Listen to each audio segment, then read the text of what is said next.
दोस्तों, अगर आप शेयर मार्केट से पैसा कमाना चाहते हैं लॉन्ग टर्म के लिए या फिर शॉर्ट टर्म के लिए, तो आपको टेक्निकल एनालिसिस को सीखना पड़ेगा। और उसमें दोस्तों मल्टीपल इंडिकेटर्स होते हैं, आरएसआई, बोलिंजर बैंड, वीवेप और बहुत सारे इंडिकेटर्स होते हैं दोस्तों, जिनके ऊपर हमने पहले ही वीडियो बना दी। अगर आप चाहे तो उन्हें देख सकते हैं।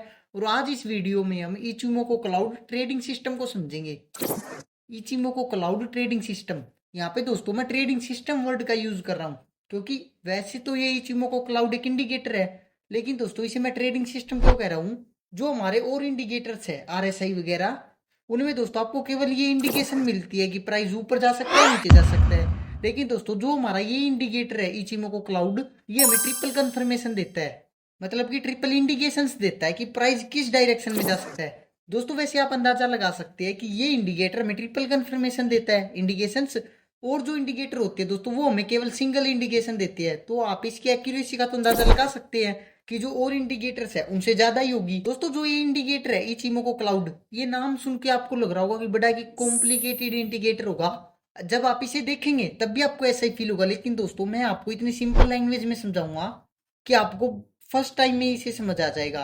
और नाम को देख के घबराने की जरूरत नहीं है दोस्तों, क्योंकि ये जो नाम है इचिमोको क्लाउड, जो भी हमारी टेक्निकल एनालिसिस है, कैंडल स्टिक्स वगैरह है, ये जापान में खोज हुई थी इनकी। तो दोस्तों जापान के जो लोग हैं उन्होंने इनके नाम रख रखे हैं। ये जो इचिमोको क्लाउड है ये एक जापानीज नेम है। तो नाम देख के घबराने की कोई जरूरत नहीं है। दोस्तों ये इंडिकेटर चार्ट पर कैसा दिखाई देगा एक बार उसे देख लीजिए।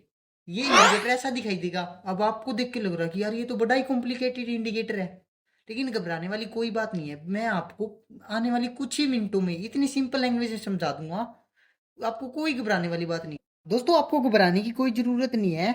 सबसे पहले हम इस इंडिकेटर को अप्लाई करेंगे, उसके बाद इसे सिंपल बनाने के लिए हम इसकी सेटिंग्स में चेंज करेंगे।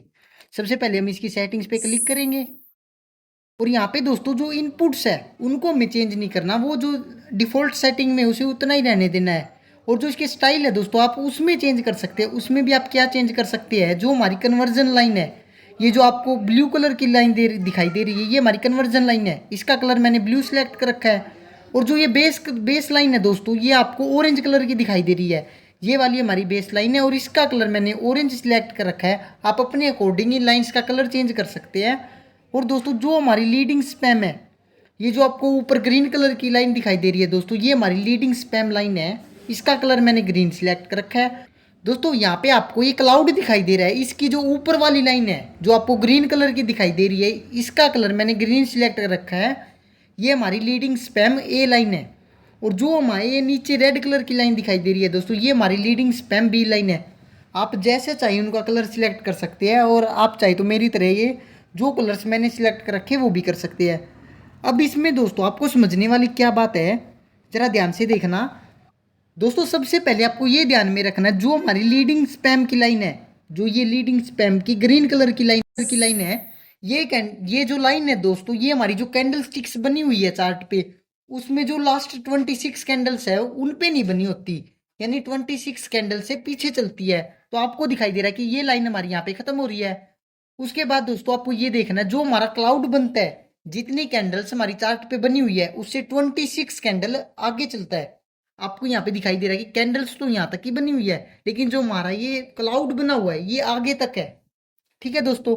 उसके बाद आपको मेन चीज क्या है इसमें देखने की, आपको देखना है जो हमारी ये ब्लू कलर की लाइन है, जो कन्वर्जन लाइन है, और जो बेस लाइन है। बेस लाइन हमारी ऑरेंज कलर की है। दोस्तों आपको क्रॉस ओवर्स के बारे में पता होगा, हमने एमएसीडी जब इंडिकेटर के ऊपर वीडियो बनाई थी तो उसमें समझाया था आपको क्रॉस ओवर्स क्या होते हैं। अब आपको यहाँ पे ध्यान देना है, अगर हमारी कन्वर्जन लाइन जो ब्लू कलर की लाइन है रेड कलर की लाइन को नीचे से काट के ऊपर आ रही है, मान लीजिए ऊपर ऑरेंज कलर की लाइन थी और नीचे ब्लू कलर की लाइन थी, ब्लू कलर की लाइन ने ऑरेंज लाइन को काट के ऊपर आ गई, तो ये इंडिकेशन होती है कि प्राइस ऊपर जा सकता है, एक अप ट्रेंड की शुरुआत हो सकती है। ठीक है, फर्स्ट कंफर्मेशन, फर्स्ट इंडिकेशन तो हमें यहाँ पे मिल गई। उसके बाद देखना है दोस्तों, जो हमारी लीडिंग स्पैम लाइन है, ये जो ग्रीन कलर की लाइन है, अगर ये लाइन हमारी जो कैंडल्स बनी है उनसे ऊपर चल रही है, जो कैंडल्स हमारी चार्ट पे बनी हुई है अगर ये उससे ऊपर है, तो ये सेकंड इंडिकेशन है कि प्राइस ऊपर जा सकता है।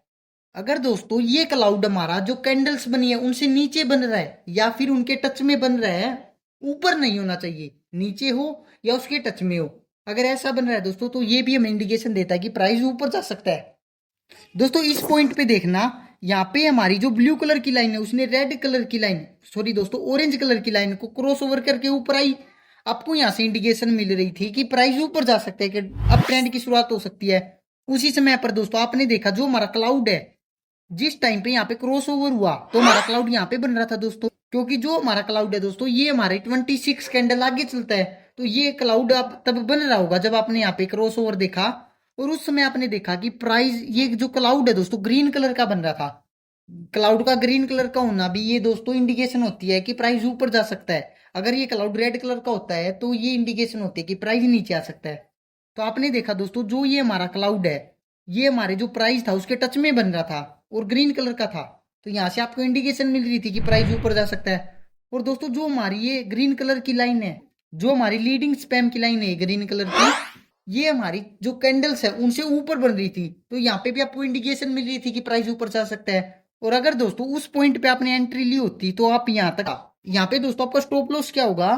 दोस्तों वैसे तो आप अपना स्टॉप लॉस अपने रिस्क मैनेजमेंट के अकॉर्डिंग बना के रख सकते हैं, जितना आपका रिस्क एपिटाइट है उसके अकॉर्डिंग बना सकते हैं। लेकिन दोस्तों जो मैं यूज करता हूँ पर्सनली, मैं क्या करता हूँ, अगर मैंने एक बार ट्रेड ले ली तो मैं उस ट्रेड को तब तक होल्ड करता हूँ जब तक ट्रेंड चेंज नहीं हो जाता। अगर मान लीजिए यहीं से मेरा प्राइस गिरने लगता और यहाँ से ट्रेंड की मुझे इंडिकेशन मिल जाती कि अब एक डाउन ट्रेंड शुरू हो सकता है, तो मैं अपनी पोजीशन को एग्जिट कर देता चाहे कितना भी लॉस होता है। और अगर दोस्तों मेरा टारगेट क्या होगा, जब तक हमें ये इंडिकेशन नहीं मिलेगी कि ट्रेंड चेंज होगा, कहने का मतलब ये है कि जब ट्रेंड चेंज होगा मैं तभी एग्जिट करता हूँ। लेकिन दोस्तों अगर आपके पास ज्यादा रिस्क नहीं उठा सकते आप, तो आपको क्या करना है, तो दोस्तों जिस पॉइंट पे आपने एंट्री ली थी उससे पहले कि आपको एक रेंज देखनी है। प्राइस इस रेंज में था, ये छोटी सी रेंज आपको दिखाई दे रही है। जब प्राइस इस रेंज को ब्रेक करके नीचे आएगा तब आप अपनी पोजीशन को एग्जिट कर सकते हैं। लेकिन दोस्तों आप टारगेट क्या रखेंगे, आपको टारगेट उतना ही रखना है जब हमारा प्राइस जब तक चेंज नहीं हो जाता, एक डाउन ट्रेंड में चेंज नहीं हो जाता, तब तक आपको अपनी पोजीशन को होल्ड करना है। और दोस्तों इसी प्रकार आप यहाँ पे भी अंदाजा लगा सकते हैं, जस्ट इसके अपोजिट यहाँ पे देखिए हमारी जो ब्लू कलर की लाइन है उसने ऑरेंज कलर की लाइन को ऊपर से काट के नीचे आ रही है, तो यानी कि एक डाउन ट्रेंड शुरू हो सकता है। और उस टाइम पे दोस्तों जो हमारी लीडिंग स्पैम की लाइन है वो 26 कैंडल पीछे चल रही थी। तो करीब करीब यहाँ पे हमारी जो लीडिंग स्पैम की लाइन है दोस्तों प्राइस के पास आ रही थी, यानी प्राइस को काट के नीचे आने की कोशिश कर रही थी। तो जब हमारी लीडिंग स्पैम की लाइन इस हमारे प्राइस को काट के नीचे आएगी तो वहां पे हमें इंडिकेशन मिल रही है कि प्राइस नीचे जा सकता है। दोस्तों जिस टाइम पे हमारा एक क्रॉस ओवर हुआ था उससे 26 कैंडल्स आगे हमारा क्लाउड बन रहा था। आपने देखा कि जो हमारा क्लाउड है उसका कलर भी चेंज हो रहा था, ग्रीन कलर से रेड कलर में चेंज हो रहा था। तो ये भी इंडिकेशन है कि प्राइस नीचे जा सकता है। तो अब आपको यहाँ पे दिखाई दे रहा है दोस्तों, यहाँ से एक डाउन ट्रेंड की शुरुआत हो रही है, तो आप यहाँ पे सेल साइड में पोजीशन बना सकते हैं। और दोस्तों अगर वीडियो पसंद आई हो तो लाइक एंड शेयर जरूर करें, और अगर आप भी और भी इंफॉर्मेटिव वीडियो देखना चाहते हैं तो हमारे चैनल को सब्सक्राइब जरूर करें। And thanks for watching.